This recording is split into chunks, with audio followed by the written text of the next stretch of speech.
Welcome. I'm Craig Domann, sports attorney and NFL agent. Pro Mindset Podcast is all about diving into the headspace that results in championship performance and identifying the mental secret sauce that all superstars have. Today our guest is Mike Minner, head D1 football coach at Campbell University in North Carolina. We're going to be talking about how a football game is a lot like a movie, scenes and drama. The legendary coaches that have influenced Mike Minner the most and why. Mike's foundation for success as a D1 head coach. Welcome to Pro Mindset Podcast.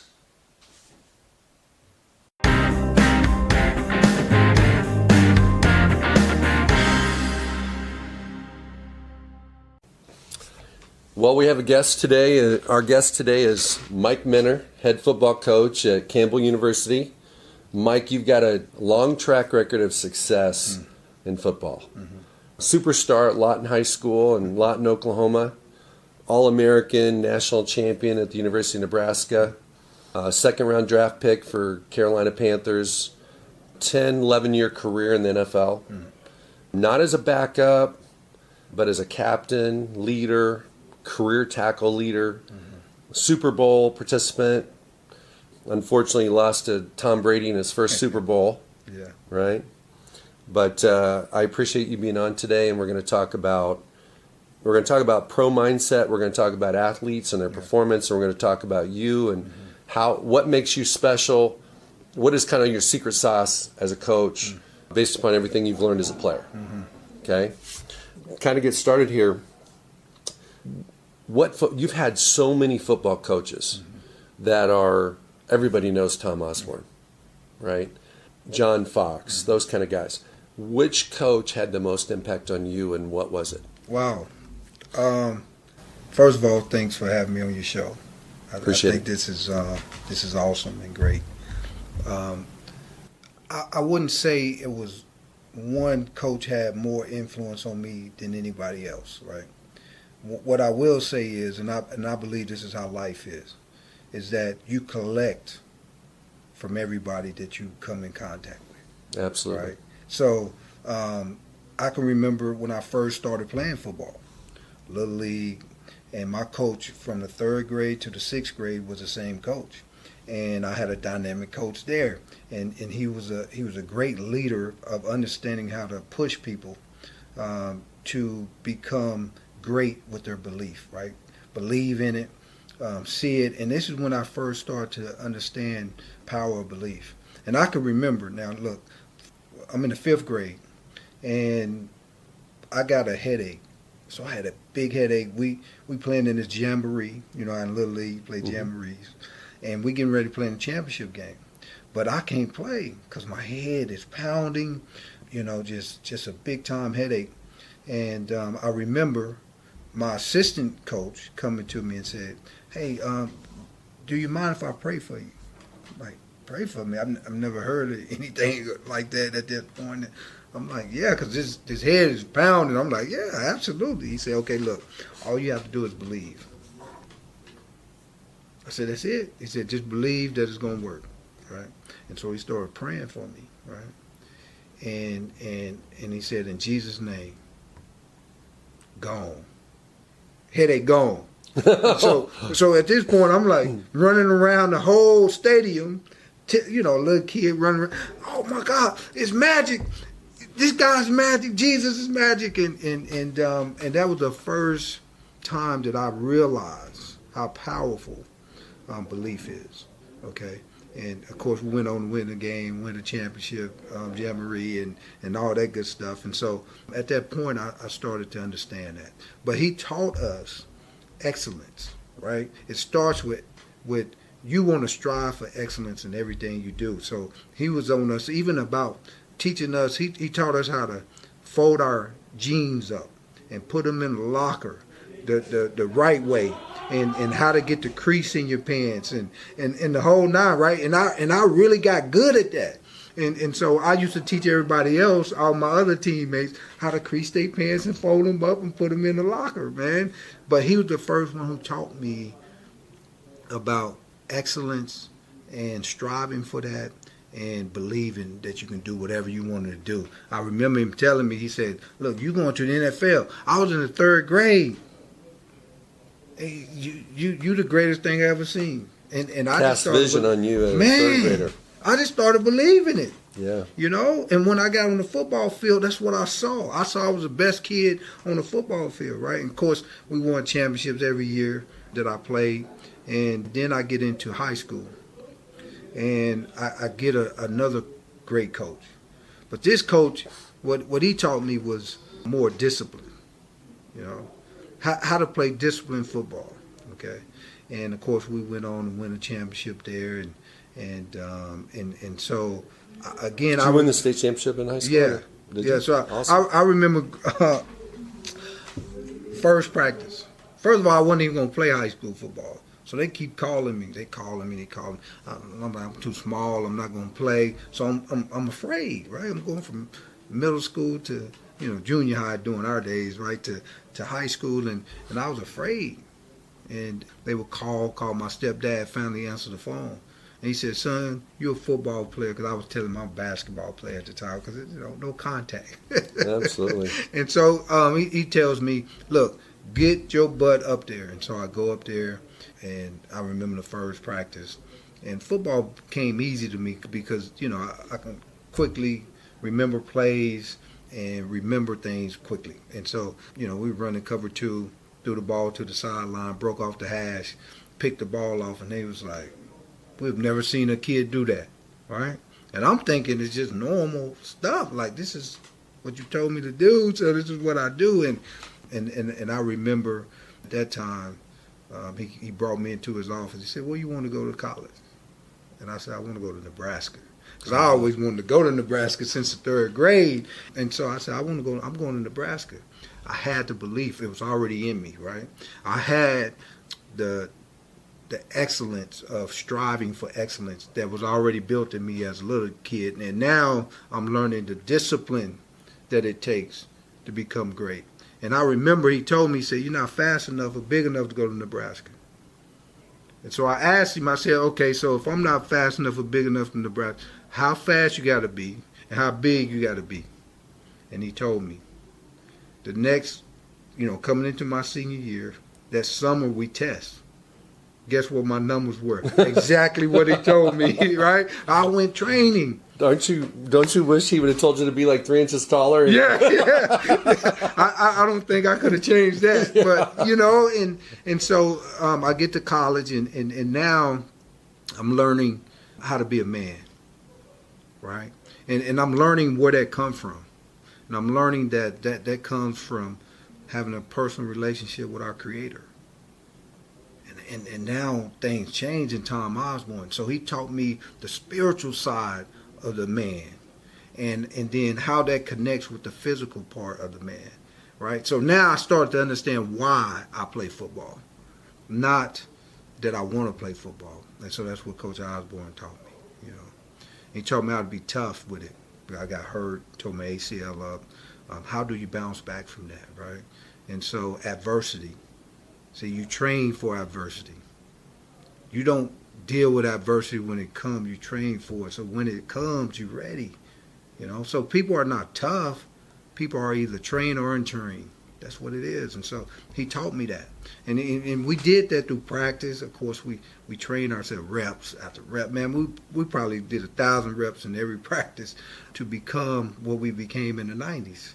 And, of course, we win championships there. And so now I get drafted in the NFL. And I had 3 people who influenced me in the NFL. And 2 of them was players.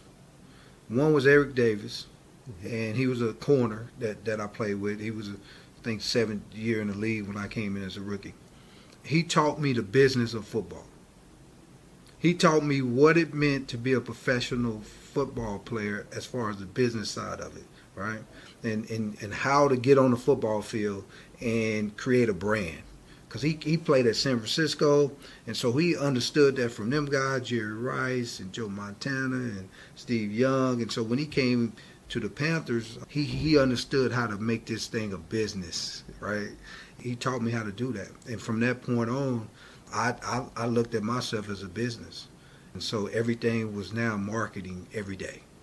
And then I had 3 head coaches that came through. So I got to, if I don't learn that skill and I don't learn that ability, how do I now market myself to these 2 new head coaches who didn't draft me to keep me on their football team as a starter and as a player? And I was able to do that because of what Eric Davis taught me, right? And then Sam Mills. Hang on one second, Yeah. Mike. So Eric taught you the business. Yes. Share one element of his secret sauce. What was like one of the critical things that you would like to share that distinguishes football from just being a game, Right, to being a business? I think one of the things he shared with me that I thought was the greatest is I was coming into my contract year, and he told me, he said, look, a man can't perform if he always worried about performing. I was like, huh? Well, that's good, right? No, you need to just go out and have fun.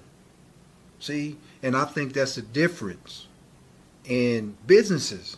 Do you love what you do, or you just worried about a paycheck, or worried about what's next, or what? So are you doing it from the passion and the love and the desire, or are you doing it from pressure, force, I have to? And from that, and when he told me that, it clicked. And from that point on, I started to understand that a business needs to be ran from the why, not from the what or the how. It's the why. And man, I had the greatest season I ever had as a professional is because I understood the why. And he taught me that way back then. Yeah. That's awesome. Okay, continuing though. Sam Mills. Sam Mills, he was a great one. He was the other one, right? And what he taught me is how to be a professional as far as how to come to work, how to prepare, how to get your teammates to respond. So he taught me that. I played with him his last year, so my rookie year was his last year, and I saw him lead. And see, what he taught me with leadership was, first you have to build the culture that you need to build with your teammates, right? Then you need to teach them. So you can't expect them or demand them to do it. You got to teach them how to do it. And so you got to spend time, teaching them how to make that happen. And then once you teach them the standard, then you got to keep them accountable, which is fight for it, right? So everything has to be everybody got to be held accountable. And that was the one thing that I didn't understand as a leader, is that everybody's accountable, and you as a leader have to keep them there. And that's the hard part. This is where people fail. This is where people get tired. This is why when you get older in this business of coaching, you lose it because you're tired of fighting. You're like, I'll let that slip. I'll let that slide right there. Oh, that's not worth it. Because you ain't got the energy. This is why they want young people who got energy, because you got to fight a lot for the culture. And he taught me how to do that in real live action. And, what I learned from him is how to be a leader, right? And then, Coach Fox, what he taught me was how to motivate people. Coach Fox is the greatest motivator I ever seen. Okay, Coach Osborne wasn't that. He wasn't the guy that's going to motivate you, give you speeches. But Coach Fox knew how to command the message. First day he comes in, we 0-15 or 1-15. He comes in the next year, and first thing he says to us, we're going to be champions. All right, let me see. He said, and let me tell you, anybody who loses 15 games in a row don't have nothing to say about it. Oh, all right. Let me see, right? And then he just started letting us know what it took. Okay, what it took to be great. He said it's going to be the hardest training camp you ever seen, hardest training camp you ever been in, because that's what it's going to take for us to be champions. And of course, he come from the Steelers and the Giants, and so he already understood what it meant to go to that point. Went to a Super Bowl, and so he understood what it meant to lose that Super Bowl too. And so he told us, man, we're gonna build champions, and we went to work, okay. But every day he had a message, man. And he started with which is what I use, is the pyramid of success. And he started with that. And he started teaching us the 15 blocks of what you need in John Wooden's pyramid of success. And so he'll go through the cornerstones, and then he'll go through the base of the foundation, and he'll go through all 15 blocks. And then we became, the pyramid. And that's what took us from 1-15 to the Super Bowl, all right? Is we embraced it. We bought into it, we embraced it, and we became that. That's awesome. And John Wooden, I had the good fortune to be with John Wooden up in Springfield, Massachusetts for a week during the McDonald's All-American High School basketball game several years ago. And I'm the one that picked him up at the airport. Just a humble, he's one of those men that you knew was special. Yeah. But for a champion to be, for champions, usually they learn from other champions. Yeah.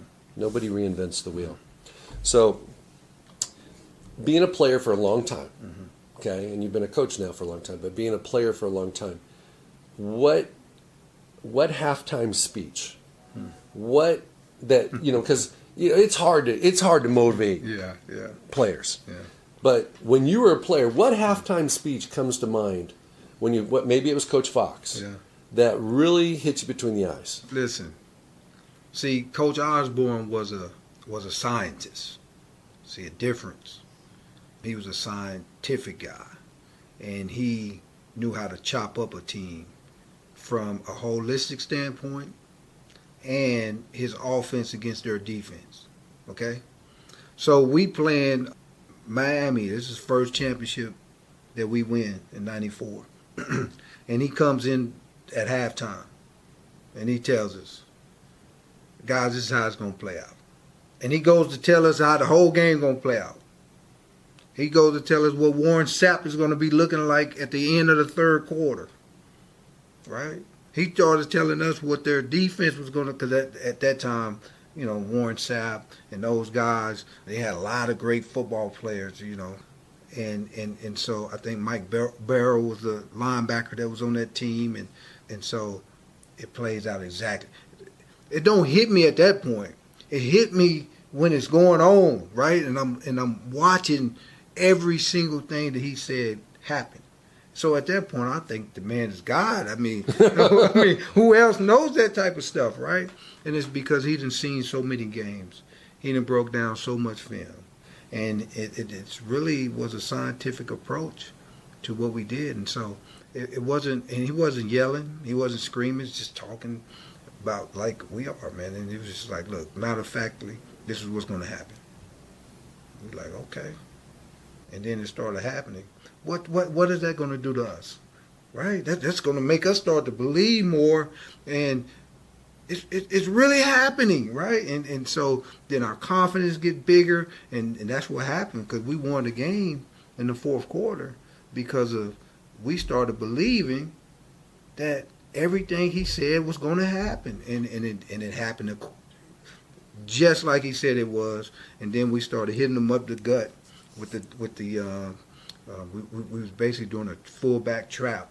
And that's when Corey Sessinger scored 2 touchdowns in the fourth quarter, because we already knew they was tired, they weren't going to be in the right spots, and they were going to be running out there trying to stop Tommy Frazier on the option, and we're going to be hitting them up the gut. And he told us that, and it happened. That is awesome. Yeah. How often do you cast that kind of vision for your team?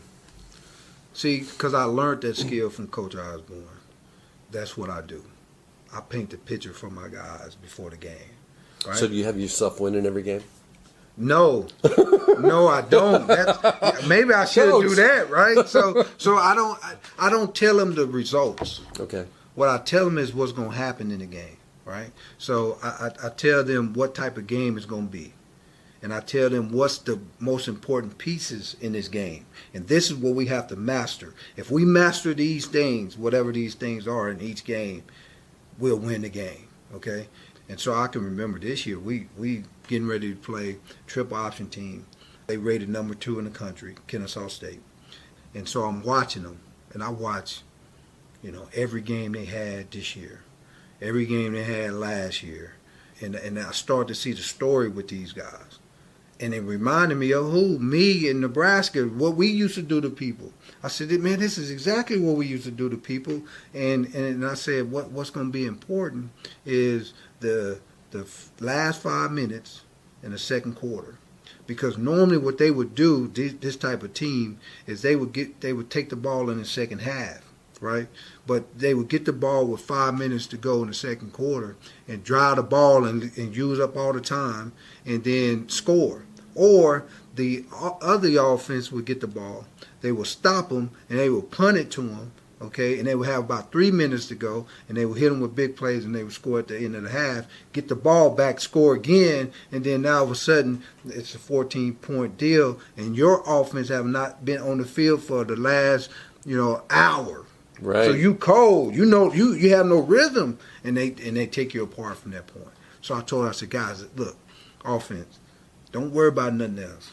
So it's going to come down to two things. It's going to come down to third downs, because they're going to get you in third downs. You got to convert them, okay? I said, the other thing is that, I should say three things. It's the last 5 minutes. Guys, we're going to get the ball. I don't know. It's going to be somewhere around 5 or 4 minutes. We're going to get the ball. We cannot give them the ball back. So we practice that Monday, Tuesday, Wednesday, Thursday. This is how we're going to drive the ball. These are the plays that we're going to run and blah, blah, blah, right? And, sometimes coaches and players like, I don't know, right? Right. Let's see, right? See what Coach is smoking this week. Let's see what he's smoking this week. And, yeah. And then I told my defense, I said, what we have to do is just stop them the first 2 times and get the ball. Because if we stop them the first 2 times they get the ball, that means we done got the ball 3 times. So we get the ball first. They're going to give us the ball first. So that means if we can score, guys, within those 3 times, 2 times, a field goal, touchdown, 2 touchdowns, whatever, just 2 for 3, we got to just do that. Then when we get that ball to back 5 minutes left to go, what will happen is, because they'll score that third time. They're going to score. Look, I don't care how great you are. They're going to score that third series that they get the ball. Okay.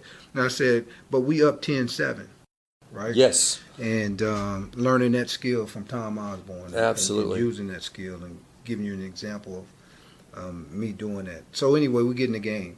So it's live now, right? We get the ball. We don't score. All right, well, we got 3 opportunities. Remember? I got 2 more to go. Yeah, so we good. So we punt the ball to them. We stop them, which is what the defense is supposed to do 2 times, right? Okay, so we get the ball back. We break a long run. We get into what I call the goal zone, which is, from the plus 40 to field goal range, wherever your kicker can kick. And so we get to that area. It's a big area. You got to make plays in this area, right? So, and you should know what you're running in this area. And it's 3rd and 8. We didn't get it, so we had to punt the ball. They get the ball inside the 10, and it's the second time now. So defense job is to not let them score in the first 2 drives, and then the other thing is don't let them get big plays. So you got to make them drive, right? So they continue to drive. And they keep the ball for like 7-8 minutes, and they finally score. But it's in the second quarter. So it's 7-0 in the second quarter. I'm like, okay, we there. But we haven't scored in our 3 times that we get it. We get the ball back, 3rd time, and we don't score. So we kick the ball back to these guys. And so these guys, 1 score. 1 play, touchdown. Defense can't do it. That's the one thing we can't do. No chunk plays. Boom, touchdown. So it's 14-0. 5 minutes to go. You get the ball. We get the ball. Here we go. I tell my coach, here we go, right? Players. And we false start. We hold. We false start like 3 times. We just self-destruct. Right? The moment is here. And we self-destruct and we kick the ball back to them. Guess what they do? They go right down and score 21-0 at halftime. Game over. Because they're going to get the ball back. They get the ball back. They score again, 28-0. That's the end of the game. So you had the script, you had the secret sauce, just couldn't execute. That's right. So one of the things that'll be interesting is when you guys play that team again. Did they change coaches this offseason? Defense. On defense? Yes. But which is a big piece. A big piece of their program. Lost 37 seniors. Wow. Yeah. But you know their DNA. Right. You can reflect on, hey, last year we had the plan, but we didn't execute it. Plan this year might be a little bit different, but maybe pretty close. Yeah. But I love that because when you look at games, it's not just throw the ball out. You know, there is a rhythm to the game. There's ways to do what Kennesaw does. You know, get 14. They get a 14-point swing the way they play their games. That's right. Okay, and they do take the opposition's offense out of the game by being on the sidelines for so long. You had the 20, 30 minutes at halftime plus those two drives on the bookends of the half. It demoralizes players when they don't get to play. Yes. You get cold, right? So you don't even. But here's the psychological piece to it, right? You don't even know that you're not in flow anymore because the game itself is still going on, but the game within the game, you out of sorts. You really haven't been in, right? And so this is why your offense sputters when it gets back on the football field because you have no rhythm, what we call rhythm in sports, right? And so I mean, every game has a story. And I believe it's up to the coaches to understand what the story is going to be, right? And then you set it out for your players to say, okay, here go the story, guys. This is what it's going to look like, okay? And so what you have to do then is prepare for the scenes in the story. Okay? And for those coaches that don't set out the story, they're just victims of whatever the other team's story is. That's right. That's right. Right. And some people just don't even know the story's going on. So, so it's, you know, sometimes it's the story is we just better than you and we just gonna beat you, right? And so you go out recruit everybody and you think that's how my story is gonna be every time. But then you run against somebody who got just as good of players as you do, but you're not an expert at telling the story. You're not an expert in painting the picture. You don't know how many story scenes or how many stories is out there. You know, what category is this going to be? Is this going to be a thriller? Oh, this is going to be a horror story, right? Or this is going to be a love story. What kind of story we got, right? This is going to be this long, drawn-out type movie that's going to be boring. And you got to stand, or this is going to be a tricky one, you know, because you don't know, you know, like the unusual suspect. You don't know which one going to be the suspect this week. Oh, it's him. Oh, it's my quarterback. Oh, you don't know who's going to be there. So everybody got a story. And I think that's what made football so great is because it really plays out as a movie. And it's in one of those categories. Action. You know, a lot of people love the up-tempo offense. But action, man. It's an action story. So you want to go to a movie flick that like action? You want to go to a movie flick that will be some defense, some horror going on? Like this dude going to knock your face mask off, right? So you got all these different things that plays a part. And I think that's you also have drama. Drama. If you have a player that's one of your critical guys get hurt, and you're not ready, you're going to experience some drama. Yes. You know, and I think the other part of it is the best teams and the best coaches have their teams mentally prepared to play in different types of movies because of what happens during a game. Yes. You know? Yes. And, you know, sometimes just, hey, you get bad weather. Yes. And it's not going to be a 65 to 58 game. Mm-hmm. You know, it's going to be a 9-6 game. Mm-hmm. You know? Okay, Mike, moving to, you know, I knew you when you were playing. I watched you in college, worked with you during your career in the league. Mm-hmm. I remember having conversations with you about how awesome of a football coach you would be. Yeah. And initially, you wanted to get away from football and do business. Yes. So then you got back into football and just started winning state championships at the high school level. Why did you get into coaching? And what was the turning point that you were like, I got to get back into coaching? Get back into the game. Great question. My kids was I was doing little leagues because my boys was playing. And Sure. So I was coaching their little league teams and then coaching them in basketball too. So I did both. I did the football and the basketball, coaching of my kids. And on the basketball team, it was a young man that played with my boys. And me and his dad got close, and he became the headmaster, or I should say the athletic director at a high school. And he wanted me to come in and help him build his football program because he knew I had a little league, and it was like, we can tie this together. I can be the feeding system to your high school, and it was a private school, so you can do something like that, and so it wasn't about district or anything like that, and so I said, man, that'd be fun, that'd be fun, yeah, let's do that. So I'm still not thinking about coaching it, and so when I get there, the coach didn't like that too much. The head coach at the high school. Well, I know what I'm doing. Why I need him to come in here and tell me how to build my football program? I get it, right? But we was looking from a bigger global sense of, you bring the NFL, connect that to it, the celebrity piece to it, and then you be this football program become the program that everybody send their kids to, right? So all these NFL guys that move in, all these NBA players that move in, their kids go to my school, right? Yeah, absolutely. And so this is what we was trying to get done, and so the head coach resigned at the end of the year. So we don't even have a coach. And we got this great plan with no coach. and so I said, I'll take it. And so I took the job in June. And I didn't know nothing about high school football, right? I've been playing in the National Football League for a decade. I have absolutely no clue what the zone read is. I don't have no clue, of the formations, who important in high school football. I have no clue of that, right? And so I went to study.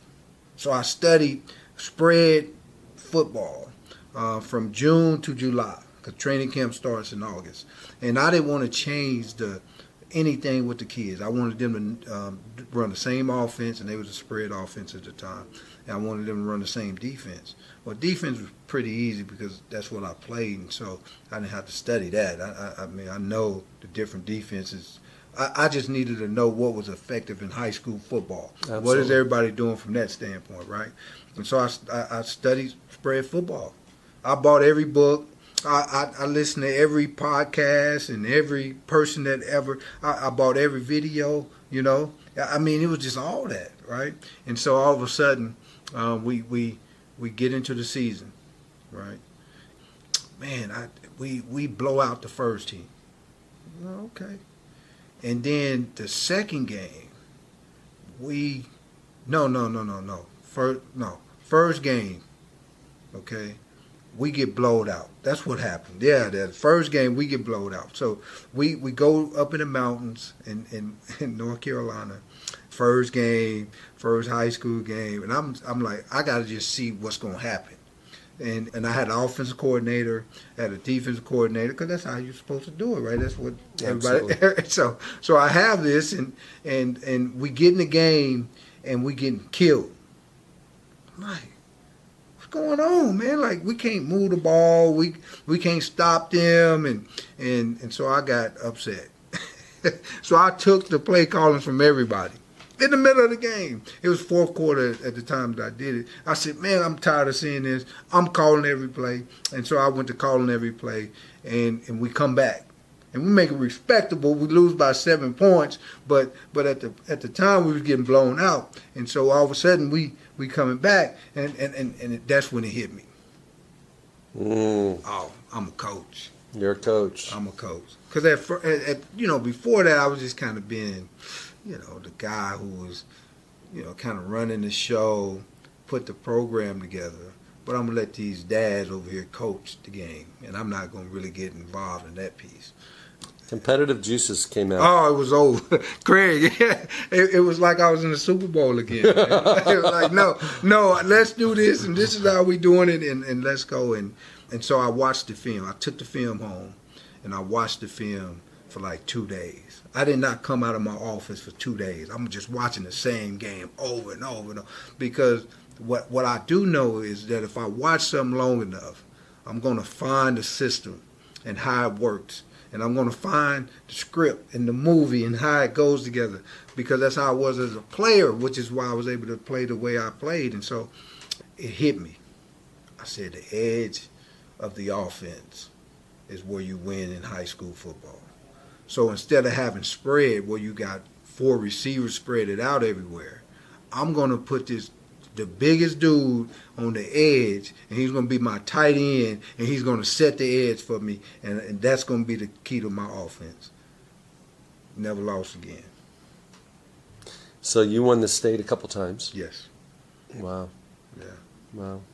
Well, let's shift gears for a moment, and let's kind of look at the guys you have in the locker room. Yeah. You know, you recruit them, you develop them, you coach them, you manage them, you have all these relationships with these guys. What do you know, we talk about belief, we talk about confidence, talk about DNA, lots of these words, mindset. What are you looking for, and what separates the elite superstar kind of player from everyone else? Okay. It's what I call the cornerstones, and it's the cornerstones of the pyramid that we talked about earlier. It's industriousness is the word that he used. So it's an old word, and a lot of people don't know what that word means, right? But it simply means hard work, okay? But not just hard work. It's hard work with a purpose and a plan.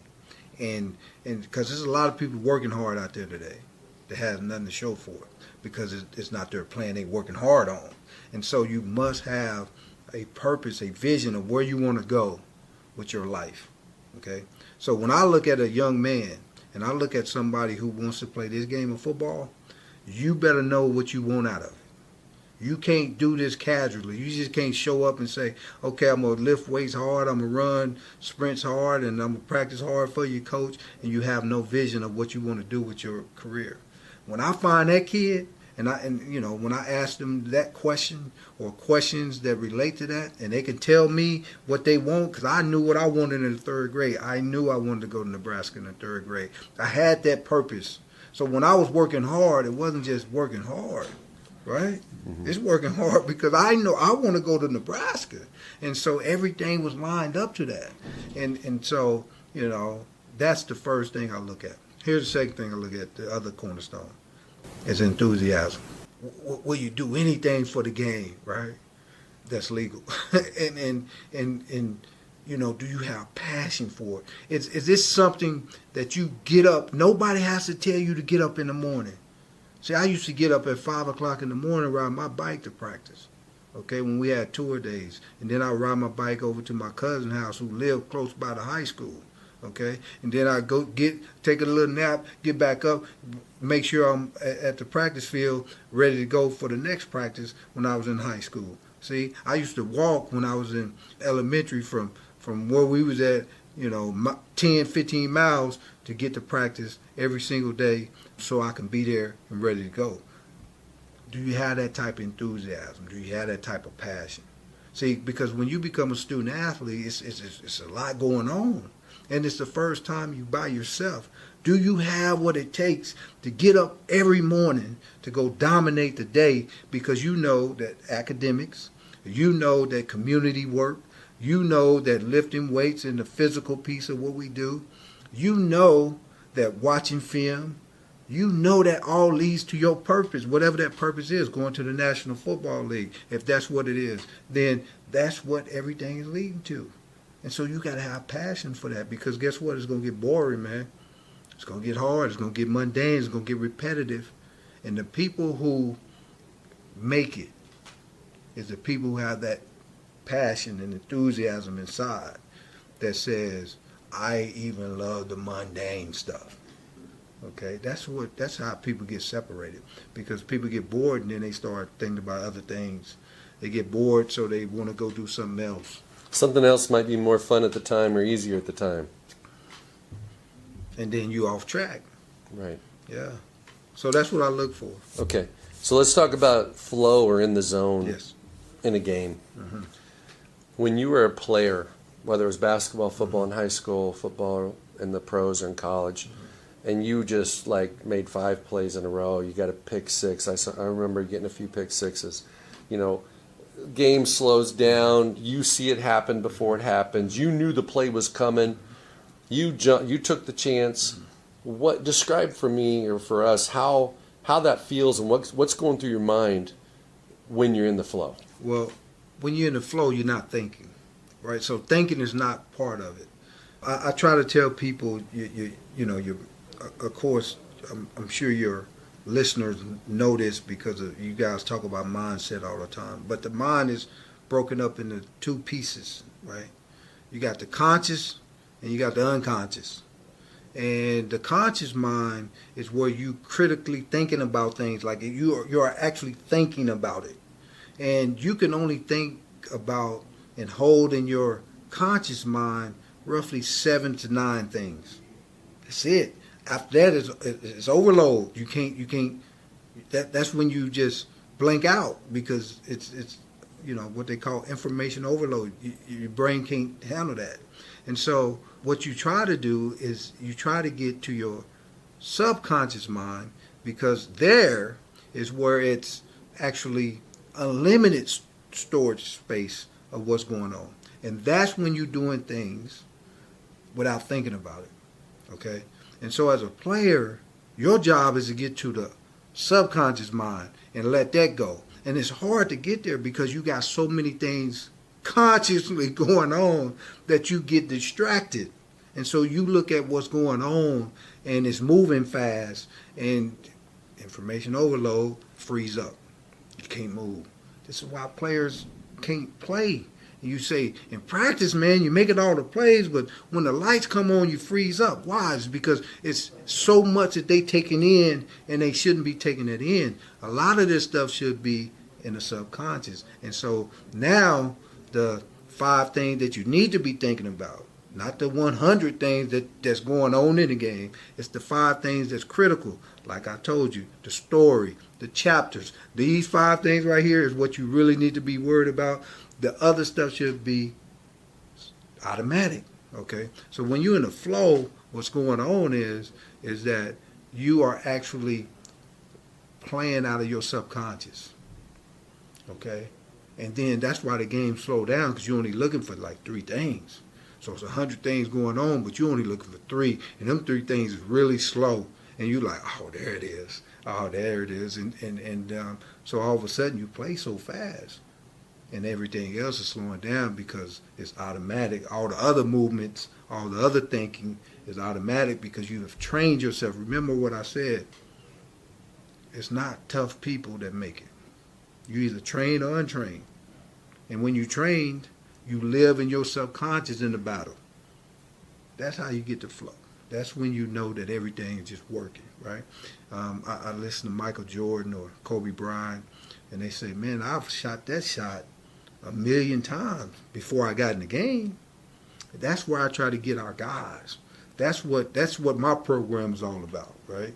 My program is to get you to the subconscious, so then now your conscious can be effective within the game, and it's hard to do because you only got 20 hours a week to deal with these kids, and so now you got to train them on how to go do it themselves.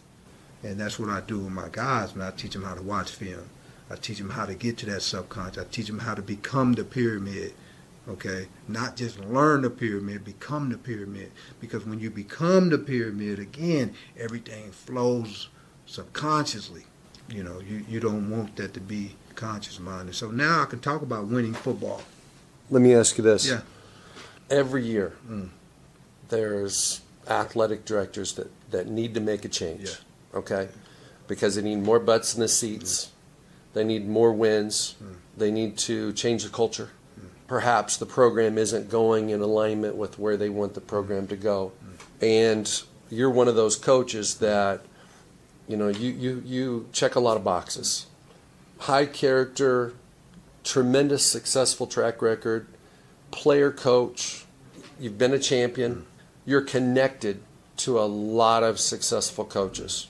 Why would an AD that's listening to this want to hire you? Yeah, that's a great question. But I think that in anything, people want to be successful. So if it's an athletic director, if it's a player, if it's a student that's a regular student in the school, if it's a coach, everybody wants to be successful. Everybody wants to unlock that greatness that they have inside. And so when you hire me, you're hiring somebody who understands how to do that, right? Unlock the greatness in people. Unlock the greatness in your program. Unlock the greatness in the community. Unlock the greatness, at the university itself. Unlock the greatness in the fan base. And unlock the greatness in the boosters who support the program financially, right? That's what it's all about. And so when you get a coach like me, you're getting somebody who understands how to build systems that then unlock the greatness in the people that's involved, right? And that's the difference. I believe that's what it's all about. I think that's what we did when I was in Little League, when I was in high school, when I was at Nebraska, when we got Coach Fox and we went to the Super Bowl. All these people built a culture, a program that understood how to unlock the greatness in people. And then we was able to flourish and be all that we could be, which created, championships. And that's what I did in high school. These kids never won a championship before. And what I came in is I built a program to unlock their greatness. And then let them go. Let them be what they're going to be. And you look up and you're going to be very successful. Now, that's very difficult to do. It's not hard. I mean, that's not an easy thing to do, is to build a program that they don't even know that I'm unlocking their greatness. And that's what a head coach should do. He should be part of that, where he's building it and the player don't even know what's going on. So when you look at the Alabamas, when you look at Clemson's of the world, what you see young men, they come in, snotty-nosed freshmen, and they leave unlocked. And that's why you got guys going to the National Football League. That's why you got numerous of guys graduating and getting jobs and all these things, becoming leaders in the community, becoming leaders in corporate America. Why? It's because they learned how to unlock the greatness. And so now I can flow, and now I can give my gift to the world. Really is what it's all about. And so, as an athletic director, that's what you should be striving to do, is to win championships. And the way you win championships is you unlock the greatness in people, because it's all about people. And so we create the standard, and then we keep you accountable to it. It's very, very simple. That's what we do. Thank you, Coach. You're hired. Thank you. Unleash the greatness. Yes. I appreciate you being on today. Thank you. I appreciate it.